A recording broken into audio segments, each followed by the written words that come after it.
Hey, what's going on everyone? This is JoeYoursTruly back with another video, and today we're gonna be doing something a little different, and that is we're gonna be going over quickly on this latest kind of patch notes they just dropped, but we're gonna be mostly focusing on Greystone because they actually review Greystone's entire new kit in its patch notes. It's kind of weird because usually they drop a highlights video or like a abilities overview video kind of showcasing the new heroes kit in action, but unfortunately we have not gotten that yet, and I haven't got confirmation on when exactly that's gonna drop, right?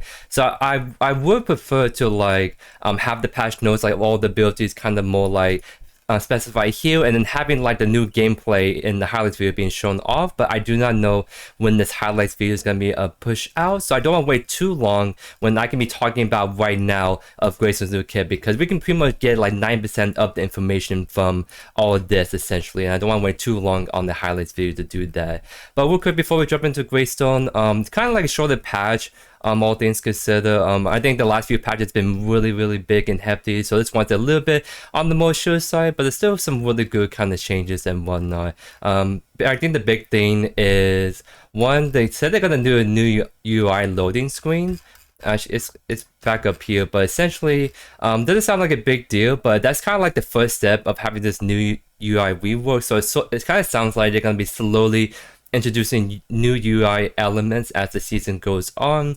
So to specify a little bit more on this section, well, essentially it's gonna detail all relevant details of other players in the upcoming match. So instead of you just waiting until you drop into a game and then you have to bring up the scope to see players, now it sounds like you'll be able to see that in the loading screen. And I imagine it's gonna be just kind of like how League of Legends and other games kind of do it, where you get to see like 5 versus 5, you see like the different players, maybe see the skin show up, the names and whatnot. So definitely be really cool to see how that plays out next Tuesday. And the only other notable changes, like all these balance changes, what are kind of nice, I would say, but they're not like too significant, right? So I won't really talk it over. You guys can kind of see that for yourself. But the other big change I want to actually bring up is the jungle changes. Well, this one essentially, what this means is that it's going to be easier to take these objectives, because a lot of times when you get the 5v5 fights at the 25-minute mark and you win that, it can still be really hard to do prime because you only have half HP and you're not healthy enough to take the objective, right? But with these changes, essentially you're trying to encourage players to do those like objective takings after you win team fights. So you're not gonna be as discouraged when you're like low HP and whatnot. You'll be able to take it a bit easier with these changes. But onto the main part of the video, we're gonna be talking about Greystone, and the main reason why I want to make this video in the first place is because I figure I can kind of give you guys a kind of preview guide of the new hero coming on Tuesday, because I'm kind of an offlaner main myself. I have a lot. So me looking through all this, there's a lot of insights I can give you guys. So I can get this out to you guys before Tuesday, because usually I will have to like get the Tuesday video for the actual guide. But I think by doing this way, I can kind of give you guys some general tips and whatnot, because especially this is like Greystone back in Paragon as well. So I can kind of bring that knowledge and talk about the significant changes and what this means for Greystones in this current hero roster. But his new passive, this is the one that's really kind of interesting. Well, essentially, he gets his all deflect ability back in Paragon, where like every like 14 seconds, and then a decrease per level. So essentially, at like level 18, I'm just doing the math really quick. Essentially, this means that this 14-second cooldown will be a 6.8-second cooldown, which is pretty impactful in those late game team fights where you're able to like really kind of fight long and whatnot. So being able to deflect one auto attack can be very potentially potent, especially when you're chasing down ADCs. But the really interesting part is whenever you do physical damage with his base attacks and abilities, he gains stacking physical power up to 8 times, and at maximum stack, this bonus power is double. And this is very interesting passive, because Greystone back in Paragon is known to be more the sustained fighter, not really having burst damage, but being very good in the sustained kind of trading or all-ins. So essentially, what they looking at this kit overall and this passive especially, it seems like Meta Series is really solidifying Greystone's identity as a sustained fighter, well, he had the ramping physical damage output. So like if you take a very long fight with Greystone, that's when it's gonna be at its peak, at its best, when he's doing the most damage, right? Just initially when he jumps on you, he's not gonna be doing his full amount damage, but as soon as he's procs his passive, that's when he's gonna be a lot more of a damage threat to you. So his first primary ability, Make Way, so that's kind of like an AoE damaging over time ability, so nothing much to change from Paragon. And this kind of AoE damage around you is going to be increased the duration for every time you basically attack enemy heroes or monsters. So this means that in the like when you're attacking the offlane, for example, this pretty much really incentivizes you to take aggressive training patch with the Q, where you initiate your trade with the Q, you want to be sticking to the opponent, all attacking and whatnot to really extend this and get the most benefit out of this. But it also means that for versus monsters, this means it's actually going to work well in the jungle. So when you're doing your clears, along you're hitting your jungle camp, you'll be able to get the full like duration on this. And also another thing to note is that this is like a damage over time ability. So this means that there's potentially some very good item to go on Greystone because, funny enough, Victor has a very similar ability with his E where it's a damage over time around him, and I just tested this in the practice tool. But essentially, when you proc E on Victor, you can actually stack these really fast. Like this one, you can stack to 10 pretty fast with your E, and this one you're able to like keep multiple procs. So you can get a proc in front of them on just your E alone. So what I imagine, I'm going to go a little bit more into this after we go over Greystone's kit, but what I imagine is that Greystone is going to work very, very well for these kind of items. Well, essentially, like his Q is going to be a way to ideally proc on-hit effects like Draconium, and by just one Q usage alone, you'll be able to get really, really fast stacks on this, because Draconium on certain heroes has always been really good, like Grux, for example. His bleed can proc Draconium and whatnot, so if Greystone is working the way I think it sounds like it's working, where the damage over time, that's multiple ticks, that means that these kind of items is going to work really good with Greystone, because his Q is a primary driver to proc these item effects. Next up is the spicy new ability, and that's Sacred Oath. So this is like the new ability that Greystone never had back in Paragon, where essentially you use the E, and then your next 3 basic attacks deal increased physical damage and applies the slow for 1.5 seconds. And the additional applications of the Sacred Oath will refresh and stack slow debuff. So this is a very, very good change in Greystone. I'm a huge fan of this change, because Paragon on Greystone, all he had is his like primary Q and then his like leap to get on top of you, and that's pretty much his trading pattern, right? Not the greatest. He just kind of goes on top of you. He doesn't have any way to do more damage outside of his Q and whatnot, or rather, just there's no like very solid back and forth trading patterns in his base kit, right? Like think of the Crunch and Grux, they have multiple abilities they can trade with and whatnot, but like Paragon Greystone only have that Q primary ability. So this is like the new ability that Greystone really needs to really enable him to be very good in the trading patterns and offlane. So offlane, I imagine you max Q first, because this has the best scaling. So you use this to initiate your trading, and you can follow up with your E to do even more additional damage. So you're doing damage with your Q, and then you have the E proccing to do more additional damage, and most importantly, it's a way for you to stick to opponents, because it's actually quite easy for Paragon Greystone for you to be able to evade him, or rather he jumps on top of you and you just kind of walk away, because he didn't have any sticking power really, especially with the movement speed penalty. But with E, what it sounds like, it's gonna kind of negate that. So like he's gonna get the movement speed penalty when he's all attacking you, but he's applying the slow on you, and this stacks. So you're gonna get 45% slow at level at 3 stacks, which is actually a very big impactful slow right there. You're gonna really feel that really well. So this is a really good change, 100%. Because this is just a way to really enable Greystone to take those longer trades and just really be able to chase down people more effectively. And again, this plays really well into his passive, where he's taking these longer trades, and he's have abilities like Sacred Oath to really enable that even more so, right? Next up is just the Assault the Gates. That's his jump ability. So very big thing to note is that it's kind of a more unique ability in the sense that a lot of offlaners, they have vertical, no, they have horizontal movement, but not vertical movement where they can jump in the air, right? Like the Crunch, the Severark, and Steel, as like its ultimate, they're only stuck on the ground for the most part. So the only way you can have like the vertical mobility is on people like Kalari and Fame Out with their like jumps and blinks and whatnot. But with Greystone, it's a vertical movement ability, so definitely we need to go test around on the 5v5 map and see all the different ways he can like take his lead. But I imagine that you're gonna be able to take certain routes or be able to take certain angles that no other bruisers can do because Greystone has that access to the vertical like mobility to do that, right? So it's very, very big for really being consistent, like for engaging the enemies and be able to take routes that no other ones can do. Because like for example the Faintus, the old Prime Pit, you'd be able to jump over the wall because that's what you want to do. Because I was just playing that a sec, you want to just dive into the enemy team. That's the Paragon Greystone that he is, and he's very much so that in Predecessor where he is that one guy that loves to just dive into the fray and be able to soak all the damage, all the CC, and still live through all that because he still retains his ultimate back in Paragon, but it's not quite the same.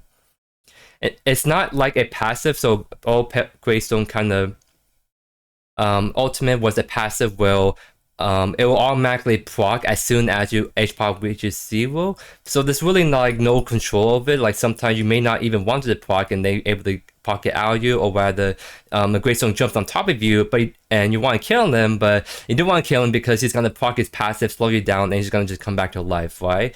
But now it is active. So what this means is that when you use your ultimate, you enter stasis for 2.5 seconds, you slow enemies down up to 70%, and restore this amount of maximum health over the duration, and it's increased based on your missing health. And after all that is done and good, that's when you crash back down to the ground, you do damage around you, and you grant yourself maximum stacks of Stoicism.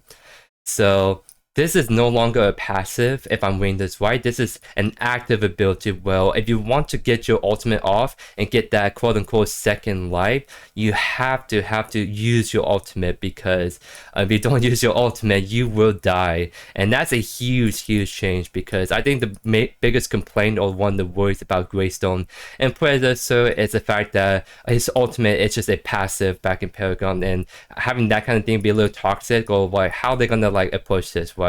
So they have to pretty much retain Greystone's ultimate, but they pretty much, instead of making it passive, they make it active, which is a big deal because that allows counterplay for the enemies and allows you as the player to control when you want to go in stasis. Because this is a really big deal. I can't really emphasize this enough. I'm definitely, when the Greystone drops Tuesday, I'm gonna really like show this off if I'm reading this right. But essentially what this means is that you as the player, if you want to get the most value out of your ultimate, you need to really know your limits very well on this character and pay attention to your health bar, because you're not going to get the same amount. It's going to be increased based on your missing health, right? So you don't want to be ulting at 50% HP, because that just means that at max range, that maybe only 10% of your max HP is regen. I don't know like the math or whatnot. It just says increased by 300% based on missing health.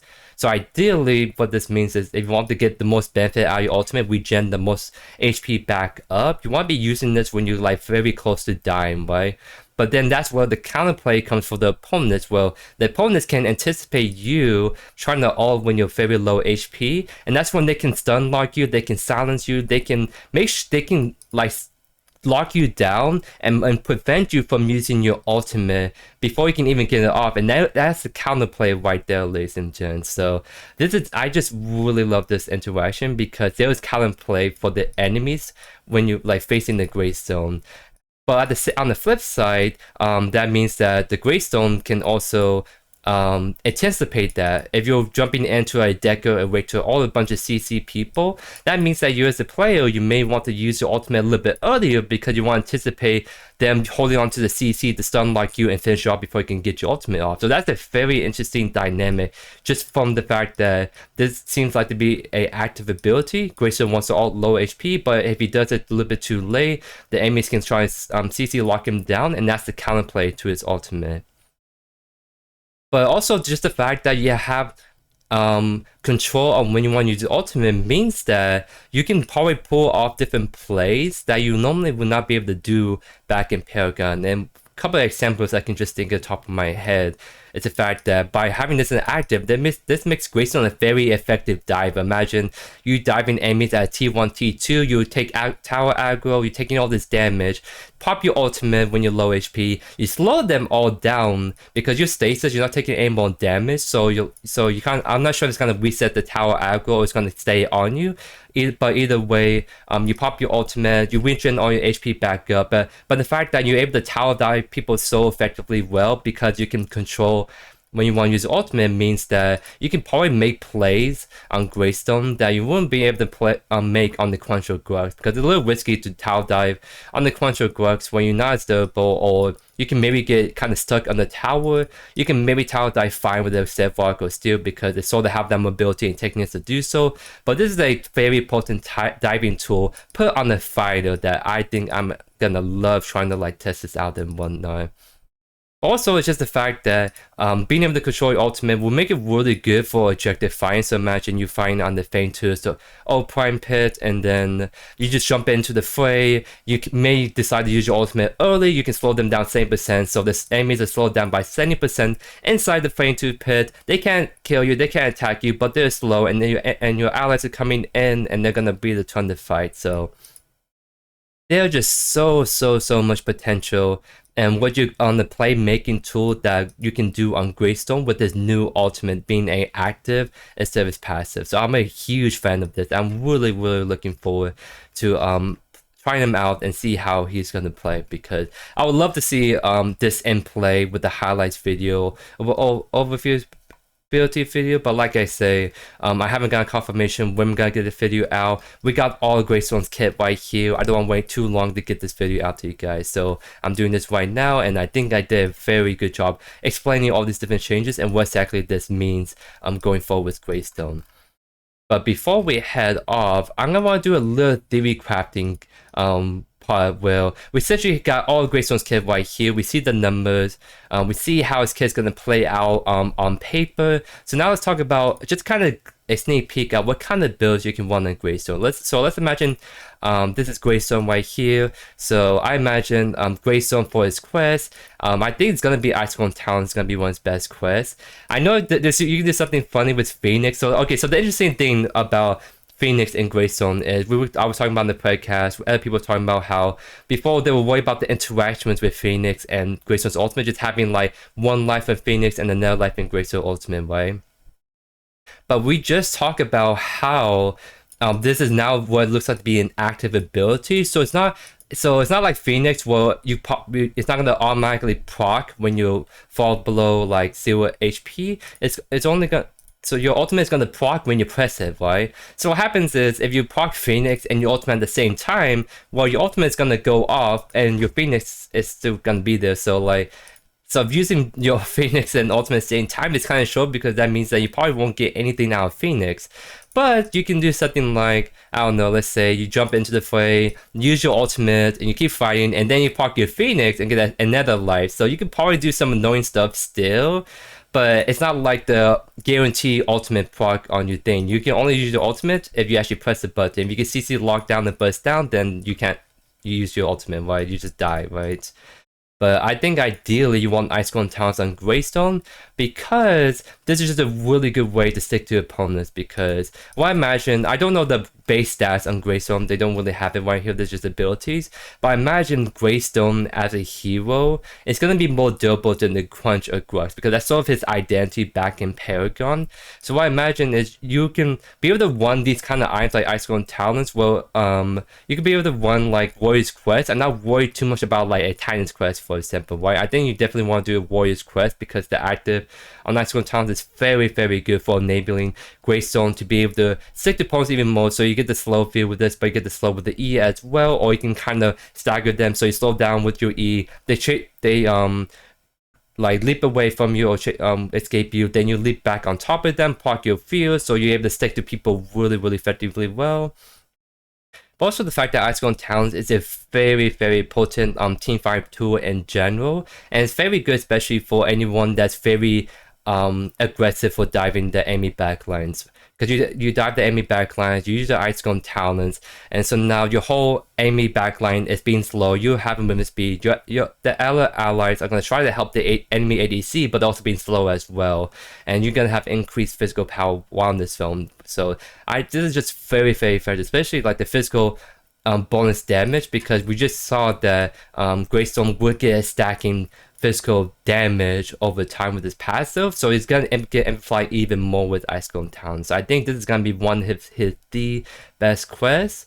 But outside of that, I don't think you can do anything wrong with like a near world boost, so you can move speed and you get the max regen and whatnot. But for the kind of build I have in mind, it's a little bit better to go Ice Golem Talons, and I think Ice Golem Talons is going to be better overall to just have more of that damage threat, because just like Stoicism passive, you're going to get a bunch of free physical power early on or just at any point in the game. So that means that I think his early game is actually going to be really strong, because he has that bonus physical power and can really abuse that to really take really good favorable trades in the early game. Alright, so next item. So this is the interesting thing, right? So I'm not 100% sure what is going to be his best build, because I would love to go play around with and practice too before I give like 100% solid recommendation. So instead, we're going to just talk about different items I think is going to work really, really well on him. And the one item I really want to bring a highlight to is Draconium. Well, I was kind of talking about earlier, where Victor E technically procs Draconium multiple stacks, and you can get like almost a 10 on Victor E alone. So I imagine with the Greystone like Q, it's going to be the same kind of interaction with the damage over time. There's multiple ticks, so if it's the same thing as the Victor E, then it's going to be able, Greystone's Q is going to be able to really proc Draconium really fast. And just looking at the overall what Draconium provides, it gives you physical power, physical armor, and ability haste, and the passive gives you stacking physical power and increased healing, and that is huge on Greystone, because you're already getting stacking physical power in your passive, but now you can stack even more physical power on top of that with the surge. But also the increased healing actually works really good because of Greystone healing is based on your maximum HP, and I imagine that because it can be increased technically based on your missing HP, you can also increase that missing bonus HP with bonus HP from your item, so like bonus healing from your item. So like the 20% increased healing you get from Draconium, I'm 9% sure this is also gonna apply to his ultimate. So this 60%, like 60% maximum HP, I think if I'm reading it right, 60% because it's increased to 200% HP. So that's gonna be increased, I would imagine, with any healing bonuses pretty much. So this 60% can be like 70 or 75, or it's gonna be higher. And I think doing Draconium, it might be a core item to go on Greystone in any build, just because I think this item synergizes incredibly well with Greystone 100%. So that kind of leaves the question of what exactly is going to be his kind of core damage item. And we have a couple of items we can talk about. I think the first one we can talk about is going to be Overload, if I can find it. Because Overload essentially is, because I imagine Greystone, we're going to be building him as the HP booster. So very similar to like Chimera, Rampage, like even the Crunch and Grux that build a lot of HP items. So I think I can see a case for being Overload, but I'm not 200% sure, because there's some anti-synergy where if Draconium doesn't give you any bonus HP, and to get the most out of your Overload, you want to be trying to build a lot of HP items. So this is going to be something we're going to have to kind of play around with in the practice too and matches and whatnot. But I think Overload could be a solid item, so you can do like an Overload Draconium. I think the other combination that might end up working more consistently better is Basilisk. So Basilisk Draconium can work really well, because Basilisk gives you that armor threat, but also it's gonna always do missing health as bonus physical damage. So this is a very kind of core consistent damage item. So you can pair this with Draconium. I think you have a very solid 3 core item right here. I mean, you can do something even more interesting, and that is you can maybe go like the bone saw kind of thing. So you can, because it seems like Greystone is very much all about all attacking the whole line, sticking opponents. So bone saw can be a really great enabler. I think if you go bone saw, that's when you can fit in overload pretty easily. But I think if you're not going like something like bone saw in Greystone, then it's gonna be hard to justify being overload, right? So I think doing like a Draconium Basilisk might be potentially a more consistent cold damage item kind of setup, but we have to wait and see 100%. So these with these 3 slots, it kind of, so this kind of where it's gonna really kind of open up. So usually with a lot of builds I do in offlane, I think about the first 2 core items I want, and then the last 3 items I sort of flex in depending on who I'm facing and whatnot. So I imagine if you want to be just a very like bruiser kind of Greystone, then that's when we can do something like I'm trying to think in my head. We can do like a bone saw if I can find it again, like a bone saw salvation, and then like you can bounce it out with like a Wayman, right? So very like you can still be playing physical damage, but you're burning a ton of HP, so you have all that like HP health pool to work with. Because the big thing is this is based on your maximum HP. So this pretty much what this is telling me is that you want to be prioritizing items that can give you a huge HP statistics, because the 500 HP means that you're going to be able to heal a lot more overall, and then you can come out of that Wayman, more HP and whatnot. And with the healing bonds from Draconium, it applies to the Army Fan Salvation and the healing from Wayman as well. So this is the build that I might be trying myself come like Tuesday, because I think there's gonna be a very good general build on Greystone 100%. But as for what would be like specifically like Greystone's best build 100%, we can't say until we get our hands on it. But I think this is the build that I think is gonna be generally pretty good just looking at Greystone's kit, and I'm of course going to test that in the practice tool before I kind of showcase that in the Tuesday video. Because I would love to say that you want to building some like physical armor Greystone, because Greystone is meant to be that very durable kind of fighter back in Paragon, so like Crystalline, Stonewall, all that. But I think it's more important to prioritize not only a lot of HP because of your ultimate, but also because the fact that you don't want to build Greystone too tanky, because my prediction is that I think his damage might fall off as the game goes on. And that's kind of like, I think that's how Greystone acts in Paragon as well. Like Paragon Greystone, his damage falls off hard in the late game, but in return he's very tanky, right? So I think in Predecessor, it's gonna be very interesting to see how Greystone act in the mid to late game. But my expectation is Greystone will be that very durable fighter. But for me personally, I don't want to make him too tanky and not do enough damage to be able to not able to take 1v1s anymore. So that's why I will like the whole combination of like salvation, Bonesaw, like building a lot of HP but also building some physical power along the way. Like even melee might be really good because you're stealing HP and you're doing like great damage. Like I think these kind of items are gonna work really good for Greystone. So that's kind of like my Theorycraft build guide that I just kind of want to get you guys out to sooner than later, because I can't always know when I'm gonna be able to get a good game in and have that upload on Tuesday. So I figure I can kind of give you guys a good idea of what his good build is gonna be. We can always kind of talk about, we can discuss it in the comments down below, and we can kind of theorize a bit more. But I think this kind of build Greystone is gonna work very good. Like I think Draconium is probably what I think is gonna be Greystone's best item in my opinion. But that's about it. I just kind of like my impressions on Greystone and whatnot. It's gonna be very interesting to see how he kind of fares in this meta.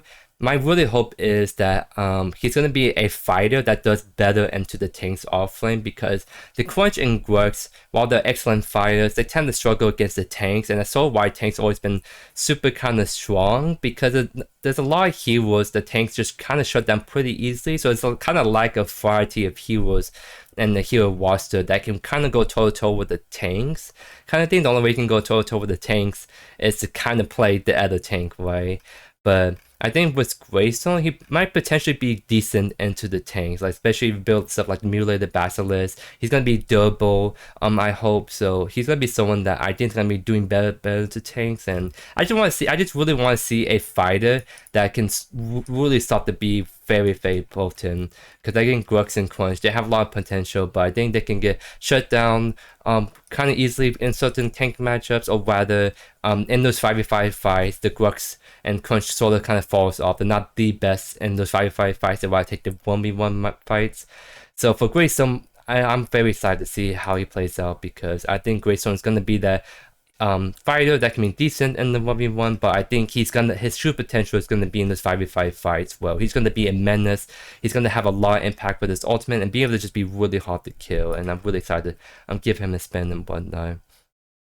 But anyways, I hope you guys enjoyed today's video. Let me know down in the comments how you like this kind of video, because I think this is what I want to try to do a little bit more often. When we get like new heroes, like the new kits, I kind of want to do like an overview / preview guide, kind of give you guys my input, kind of really kind of dissect what exactly the new changes mean and what's the implications of the new hero into the meta and whatnot, and kind of do write some like builds and whatnot on him. But anyways, I hope you guys have a great weekend, and I'm very excited to showcase Greystone on Tuesday here on the channel. Peace.